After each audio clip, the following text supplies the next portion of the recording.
Viral, seorang anggota DPR memberanikan diri keluar menemui seorang pendemo mahasiswa.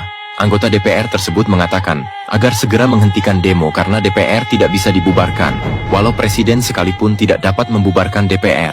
Namun dengan tegas mahasiswa yang dikawal prajurit TNI tersebut menjawab, jika tidak ada yang bisa membubarkan DPR, maka rakyat sendiri yang akan membubarkan DPR, karena jabatan tertinggi di negeri ini di tangan rakyat. DPR tidak bisa dibubarkan katanya, guys. Kalau begitu percuma dong ada pilpres, karena kekuasaan tertinggi itu adalah DPR. Jadi nasib bangsa ini ditentukan oleh DPR, bukan ditentukan oleh presiden. Percuma dong ada presiden kalau kayak gitu, segala sesuatu harus ditentukan oleh DPR.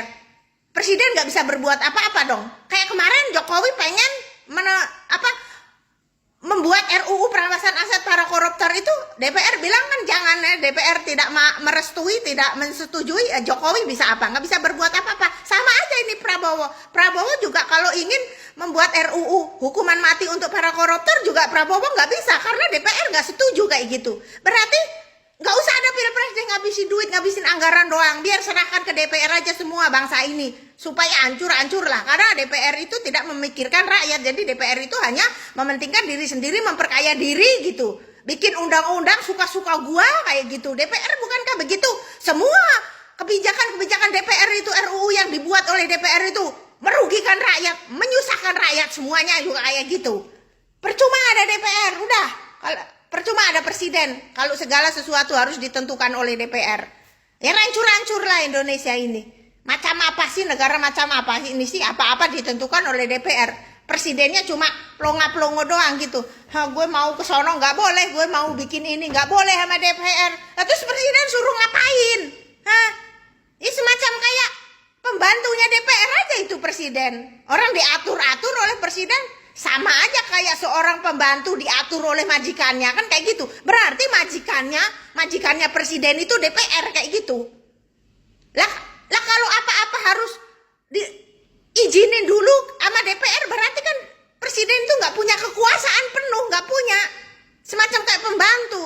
Kalau bosnya bilang jangan ya jangan. Emang pembantu bisa apa kalau bosnya bilang jangan? Lah ini bosnya presiden DPR dong kayak gitu. Oh kayak gitu toh peraturan di Indonesia itu sistemnya kayak gitu. Jadi DPR itu bos dari bosnya negara kayak gitu ya. Bos dari segala bos, punya kekuasaan tertinggi yang berhak menentukan nasib Indonesia, yang berhak menentukan segala RUU, yang berhak membuat segala RUU itu adalah DPR. Lah presidennya nganggur dong. Presidennya kayak pembantu pelongo-pelongo doang. Orang bos gue nggak ngizinin gue bikin RUU ini, bos gue nggak boleh aku bikin RUU ini, ya sudah kayak gitu. Kayak gitu ya. Alah, kalau gitu aku baru sadar ya, ternyata di Indonesia ini kekuasaan tertinggi itu adalah DPR.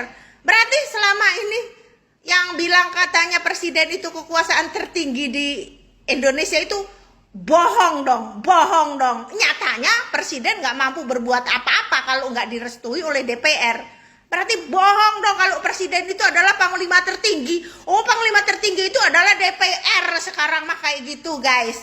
Paham nggak kalian? Hanya orang yang punya ini aja yang paham sama ocehan gua. Kalau orang yang nggak ada isi otaknya mah nggak paham sama ocehan gua.